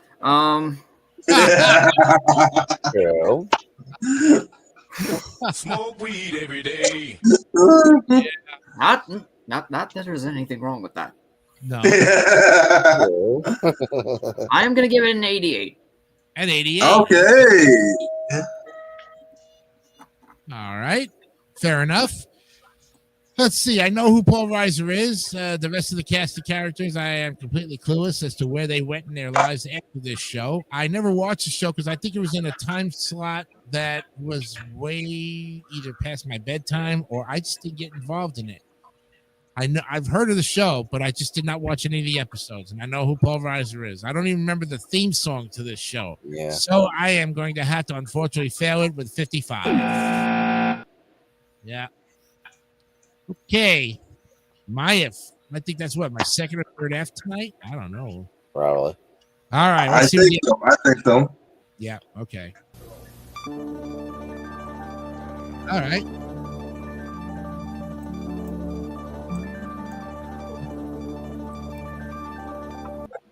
You guys like My Two Dads, 81.6.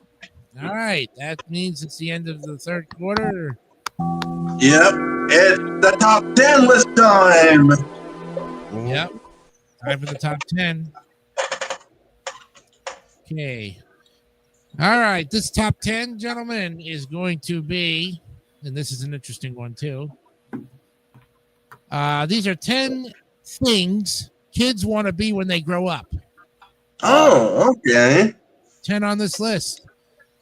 First one to get to the number one answer will, of course, win this quarter. We start with you, Bogard. What's the number one thing a kid wants to be when they grow up?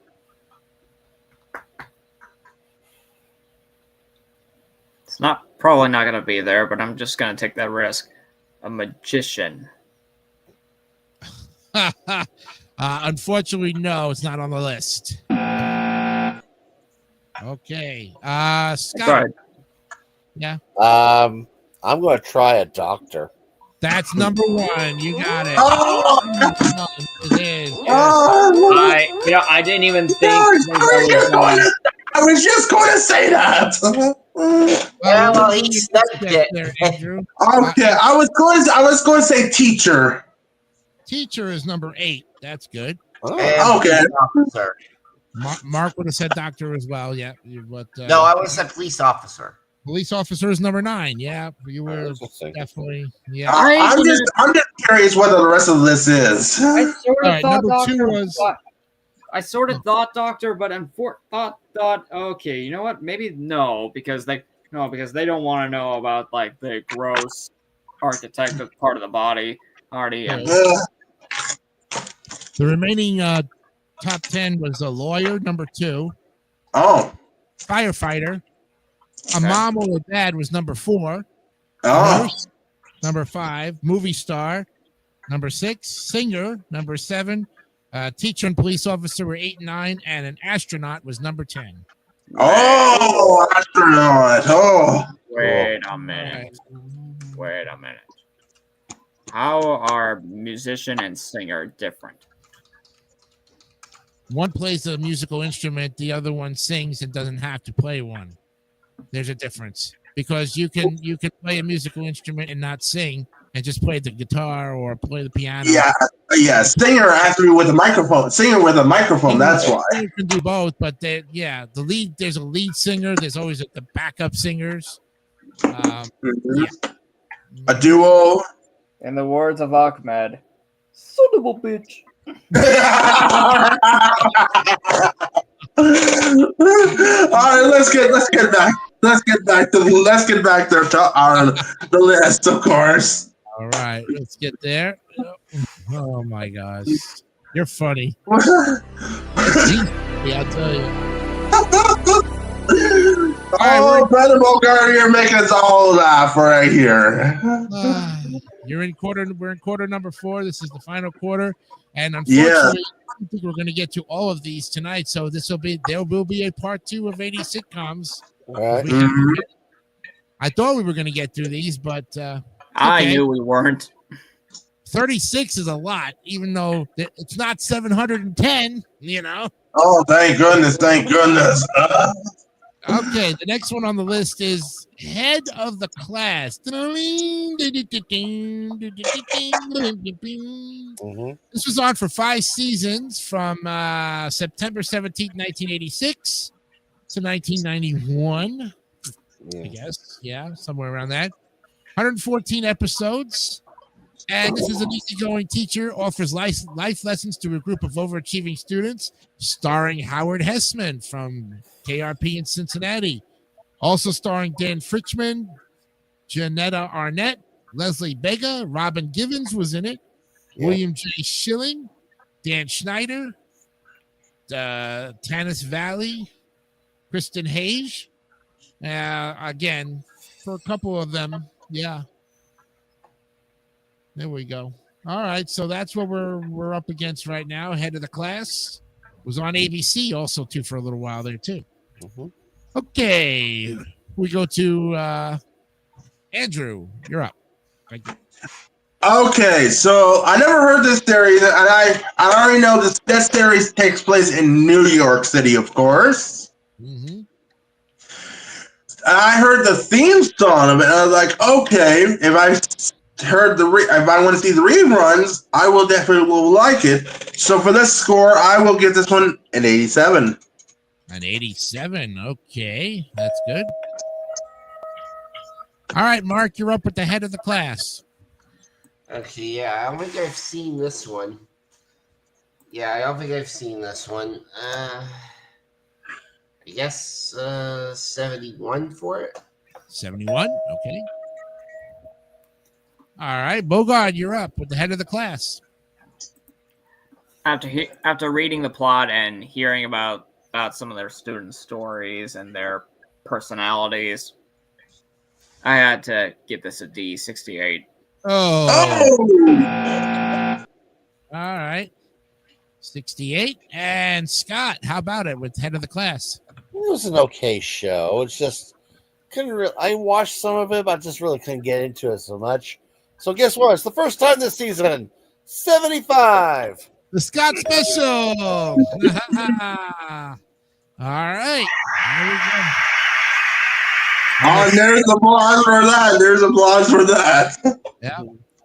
I watched the show in all of its 5 seasons. I remember it very well because this was like a spinoff of Welcome Back, Kotter. But Yeah. a great school. Howard Hessman was the teacher, and the one thing that dwells off of me of this show is that they did a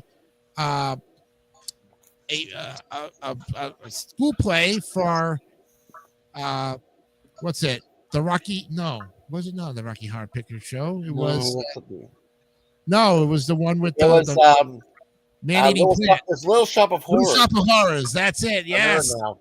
Little Shop of Horrors. That's the one thing I remember about that series is they did that Broadway. They did that play in school. Yeah. Yep. That's the one thing that I can take out of that. Other than that, it was a funny show and it had some great life lessons that they were teaching. Because I think they did it a whole school year into 5 seasons. Mm-hmm. So with that, I'm going to give it an 87. I think I double up on somebody, right? That would be me, Jason. Okay, 87. Got it. All right, let's get our average. Oh, okay. Stays right there. 77.6 stays in the C tier. All right. Season A, 3 C's and 3 D's. 3D. I love that word, 3D. All right. I think we're going to be getting up to a great show that we all should know and love somewhere along the line. Nanu. Mark and Mindy. Yes. Aha. 4 seasons on ABC from September 14th, 1978, all the way to about 1982. 95 episodes. Mork, an alien from the planet Orc, on a mission to Earth to study human behavior, travels to 1970s Boulder, where he meets up with Mindy, a young journalism graduate.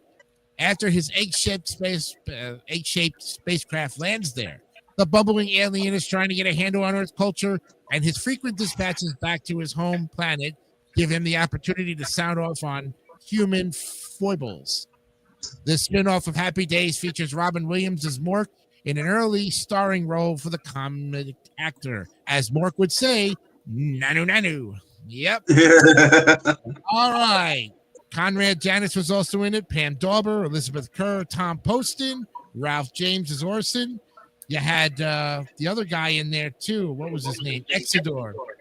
I forgot his name, but I know his first name was like a Richard or something like that. Oh, Richard Donner. Yes. Yeah, Thank you. Yeah, and I will tell you something a little bit later too. Okay, so this time we go back to the top of the order with Mark Leota and Mork and Mindy. Oh yeah, great series with the late great Robin Williams. Yes, sir. Who, for all the of course, for all the Disney buffs out there, Williams, of course, was the voice of Genie. Right. 10,000 years will give you such a trick in the neck. Yeah. Anyways, I'm gonna give this a perfect 100. You got it, man. There you go. 100. Yes. Okay, Bogart, can you double up? Well, I wouldn't say double. But knowing that this is Robin Williams, and I guess assuming that it's a good plot, I'll give it a 77. Ooh, All right. Right. I thought I was going to give it an A there. All right, Scott, what do you got to say about it? Here's something you might have forgotten to tell, but they eventually, on the show here, Mork and Mindy eventually did have a child, and it was played by the very comedian Jonathan Winters. That's right. Yes. Now, and as you probably have mentioned just in a little blurb, yes, this is a spinoff of Happy Days because of the fact when they had decided to take drugs that season and actually have an alien visit the Fonzie and Richie. So there you go. But I still love this show. Yeah, there was only one thing that really scared me the heck out of it was when they found out this one guy who tried to be a neighbor. He found out his wife was an android who was designed to blow up, though. That's the thing that scared me throughout the whole show. But I loved watching this when I was a kid. It's 100. You got it, man. Yeah, 100, definitely. Give me the old perfect score there. Okay, Mr. Hawking, what do you got to say about Mork and Mindy? So this is one of the best series of all time, and of course, the late Robin Williams, of course. And I tell you, that's one of the best series with Robin Williams in it. So I also get 100 as well. Double up on it. You got it.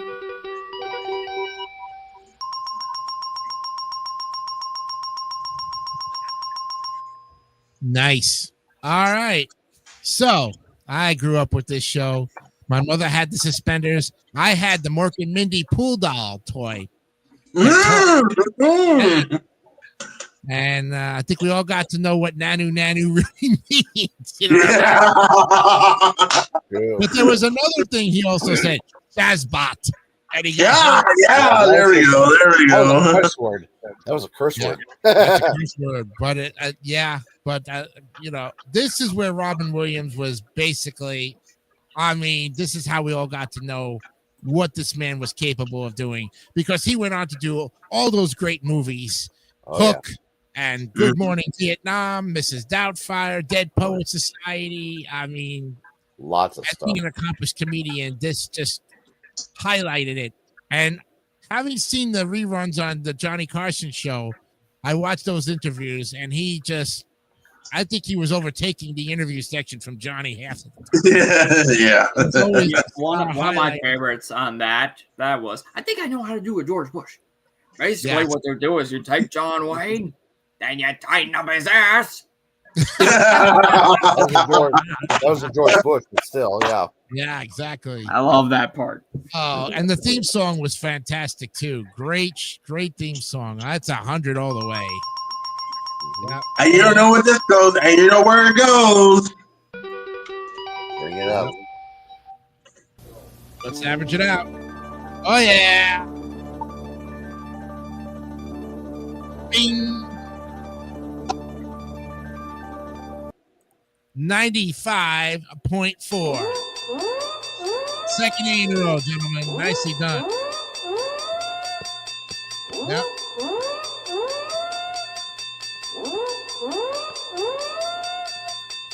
All right. So now we go to the next great sitcom of them all that I think we could all relate to. And it is, for this matter. Well, moving on up to the east side. Yes, the Jeffersons. Oh, yes. This show premiered July 2nd. Oh, no, its final air date was 1985, July 2nd. I think it was in September 1975. Yes. Mm-hmm. Yep. It was on for 11 seasons. Wow. That's a long time. And as you can see, we're moving on up to the east side to a deluxe apartment in the sky. This spinoff from All in the Family is about literal upward mobility. African-American couple George and Louise Jefferson move into a swanky high-rise building. George is an obstreperous, often rude guy who thinks his wealth should get him anywhere he wants to go. His wife is more level-headed and often cuts him down to size when his schemes go awry. So we also had Isabel Sanford, Sherman Hensley, Franklin Culver as Tom Willis, Roxy Roker, Marla Gibbs, who's still alive, Mike Evans.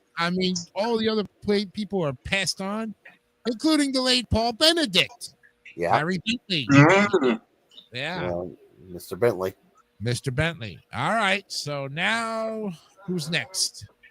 I think Bogart's next, right? Goes to the top of the order. I think Bogart's next.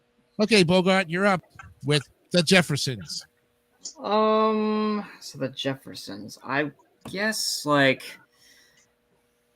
after seeing that That it seems all over the place, but being that it's a classic, I'll give it a 70. Oh, wow. 70. Oh, boy. Okay. Well, that's the way you feel about it. Your score's locked in. Wow. What was that? What was that? That's a monkey laugh. All right, Oh Scott. my goodness. You must slow down on the Jeffersons. Wrong button. I hit the wrong damn button. Well, okay. This was a good show. I really liked this one a lot here. One thing that I loved was the fact that whenever George was always being a jerk here, it was always the maid Florence that always tried to put him down a peg or two, which I always loved her as well. And of course, you got to admit, this pushed so many boundaries. The fact like they had the mixed race couple nearby here, the British guy who was kind of half clueless there, the fact that like I said, the maid didn't give any crap. I love this show. It's a 95. Yes, definitely 95. You got it, man. Taco Bell. Okay, Andrew. How about the Jeffersons? So I saw the reruns, and I'm like, okay, this is a great series with the Jeffersons, of course. So I will give this. What's your score was on that one, Scott? I did a 95. Guess what? Do it again. Double up time. Double up time. You got it. 95 for Andrew. All right, Mark. How about it? The Jeffersons. Oh, yeah. This is another classic one. I'm going to give this one a 92. 92. Hey, we're staying consistent. That's good. All right. Well, hey, I like what Scott says, that they touched on almost anything controversial. One of the episodes I remember and having seen in the clips was the one where he was secretly invited to the KKK and he didn't even know what the meeting was about. He was the only black guy in the entire room because the KKK was trying to, recruit the people, all the guys and all the white people in the apartment building. And George comes down and it says, "Oh, we're having a meeting here. What's it all about? What do you mean?" You are the, and then and at the end he winds up saving the guy who had a heart attack, who was basically the head of, and that goes to show you that right there and then, it doesn't matter what color you are, your life is important. Life is important. So with that, 100. Yep. That show, you'll never have another cast like that ever again either. Mm-hmm. All right, let's average it out. Yeah.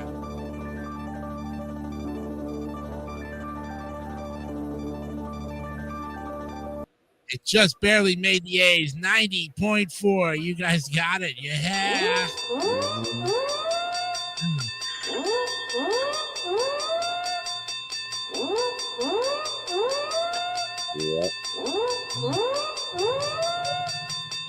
Okay. We've got, I think, time for one more for this week. Okay. Whoops. Hold on. SpaghettiOs. No, I just did it wrong.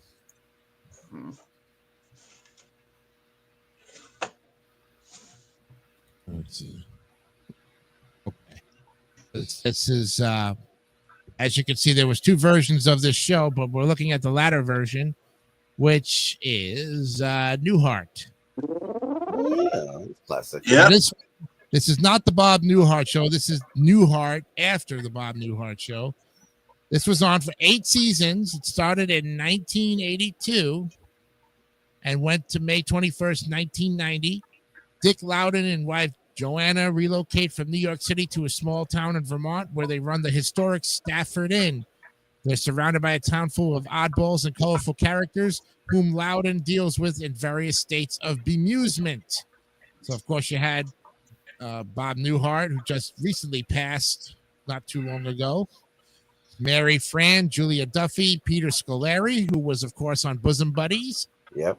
Bill Daly, Suzanne Plachette, Tom Poston, Jennifer Holmes. Oh boy, William Sanderson, a whole list of people here. Estelle Getty was even on the show. Wow. Wow, even some of the Golden Girls were on this program. Wow, what a cast of characters. All right, we'll start this time with Scott. Now, this is another fun show. I love this one. Yeah. Yeah. I just don't know why. It just was funny, though. It made you give you a good, quiet mood for the theme song. And then it gets into some kind of the weird, funny stuff, especially when you introduced, hello, my name's Larry. This is my brother Daryl. This is my other brother Daryl. And I gotta admit, the fact that Tom Poston's in it is funny. And I loved the final episode. It was when Bob from the original Bob Newhart show woke up from a dream saying, the whole thing was a whole dream, though, a bad fever dream or something like that. This is pretty, I love this one. It's a 98. It's a 98. There we go. And that's a Taco Bell for Scott. And Andrew, how about Newhart? Okay, this is another my favorite series, of course, and of course, late Bob Newhart, of course. He's one of the best comedians of all time, of course. So for this one, this is gonna be the third or fourth time I double up with Scott. 90. What you scored again, Scott? 98. Guess what? Fourth time, 98. You and I just think so well, don't we? Hey, I always like to do that on seasons for me. That's why. That's fit like hand in glove, Yeah. Okay, we got 298, so we go to Mark with Newhart. All right, well, another classic one. I don't think I've seen Newhart actually. Mm-hmm. It seems like it's another pretty good one there. Let's do 90. 90, still an A, yeah. Okay, another Taco Bell there, and now Mr. Bogard, Newhart. Okay, so I liked what I heard in this plot. There are certain things I could improve on because of this. Too short of a perfect 98. Another double up. Oh my goodness. 98. Okay. Good. There we go.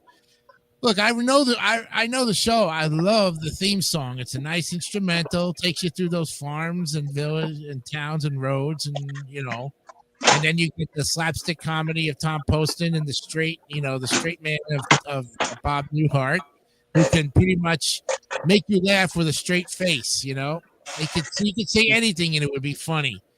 Like I said, I don't remember a lot of the episodes because I was still a young lad in the days.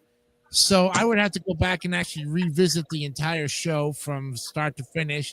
But again, it had some great characters in there, and I have to give it a 90. Another Taco Bell. Yes. Yep. Because I didn't give it anything higher than a 90 because of the fact that I had to trim off for not knowing episodes. But still an A. Let's go. And I know where this one's going. You got it. Yeah. There it is. Oh, fourth A. 94.8. Yes. There you go.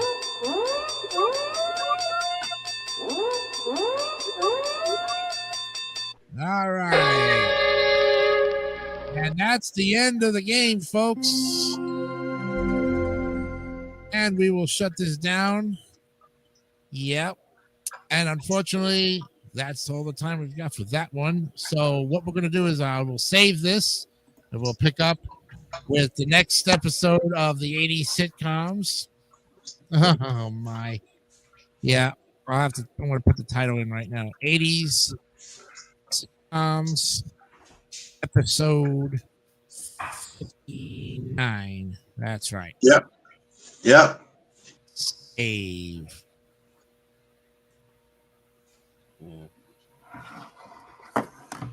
Okay. But why did I did not? So what do you? Oh, come on. Let me do it again. Uh-oh. Mm.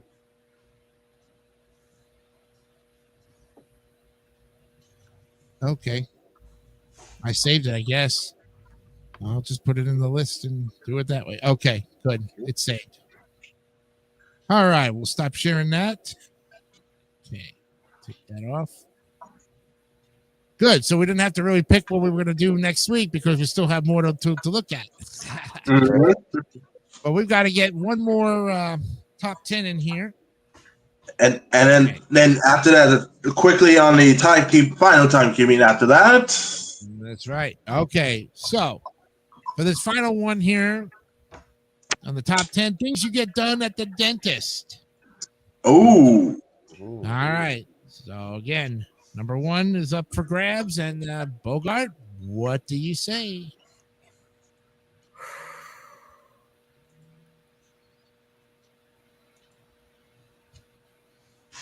Do we need to be specific? Yes, you do. Because I was about to say the teeth. No, it's got to be more specific than just the teeth. What procedures? That's, yeah. I'm going to go with cleaning. Cleaning is number 2. Oh, okay. Okay. That's good. I'll take it. So now, Scott, if you can give me number 1, you'll win this one. Let's try this. Filling in a cavity. That's it. Number 1. You got it. oh, Definitely. Yes. 3 in a row for Scott. Well, Unbelievable. Yeah. Well, actually, he got the first one and then the third and fourth. That's right. So Yeah. Was root canal? Well, now let's see what Andrew would have said. Andrew, what were you going to say? I was going to say root canal. I'm going to say flossing. Floss is number 9. It's Oh, on the all list. right. Mark, what would you have said? Honestly, oh my god, I don't think I would have had any. I don't think I have anything here. Okay. I'm just curious. I'm just curious what's the rest of on that list is. Root canal was number 3. Fluoride treatment number 4. X-rays number 5. If you've got a bridge, you're number 6. Bonding was number 7. Whitening or bleaching, number 8. Floss was number 9. And plaque removal, number 10. There you go. All right. Well, Andrew, give us the final statistics of this episode, please. All right. So Scott earns another one. Aha. Yeah. Brandon Bogart got 2 more on this one. Okay. Add one more for me. And of course, the rest, I'm very surprised. Mark got 5 more. Yep. Unbelievable. I'm surprised. That's it. Yeah, for sure. Well, Mark, good job on getting those free cities and, Wait, Andrew, what was like the total? I mean, What? Oh, I counted from 8 to 16. That's why. I did 1 to 7 in the first half, and then 8 to 16 in the second half. See, look at my note. Look at my notes, Brandon. Look at my notes. You have 1 more on top of it as well. I'm gonna solo screen you just so you can give more about. See, on the first half, I only read 1 through 7. I read 1 through 7. That's the first half, and then I read 8 through 16 in the second half. So you have grand total. You have 2 in total. Okay, I have 2. And then tonight all together. Actually, no wait. Scott has 2. You got 3 in total. And do you have 2? I have total. I have from tonight. I had 3. Also 3 as well. Oh, okay. And Mark is on the top on the leaderboard with 1, 2, 3, 4, 5, 6, 8 in total. Dang, he was So fast. how much did our host Jason get? Yeah. Not even one. But Jason, don't give up yet. Nah, there's still plenty of time. Yeah, we just already started the season already, so we got lots of time. And Okay, hopefully we'll get I Johnny got it all back now. next week. Yeah, hopefully Johnny will come back next week and be able to do some TV sitcoms with us. I know he'll be able to. He thinks that we got it all done. No, we didn't get it all done. And if you don't tune in next week, you won't know what we gave the other grades on the other shows. So you're just going to have to tune in. I think with the highest account I saw of any live viewers was Well, that's whoever sneezed already. that was I'm Scott sorry. that sneezed. It's That's okay. me. So Bless you for that one. Yeah. So we're gonna get a lot of people who watches after we get off the air. That's usually what Yeah. happens. I'm usually one of those people that watches a little bit here, a little bit there, and we'll flash forward through. All right, guys. So we're all done for the night so far, but not completely done. All right. And we'll see you next week, as they say. So remember, just stay cool. Don't do anything stupid. Yeah. And next week, part 2 of our 80 sitcom lists. Yep, episode 59 on the So September 17th. yeah. So bye for now from the Timekeeper, of course. Yep. Everybody have a great night. Till then. Yay. Bye. Oh, that's background. What did I do? Wrong. Here we go.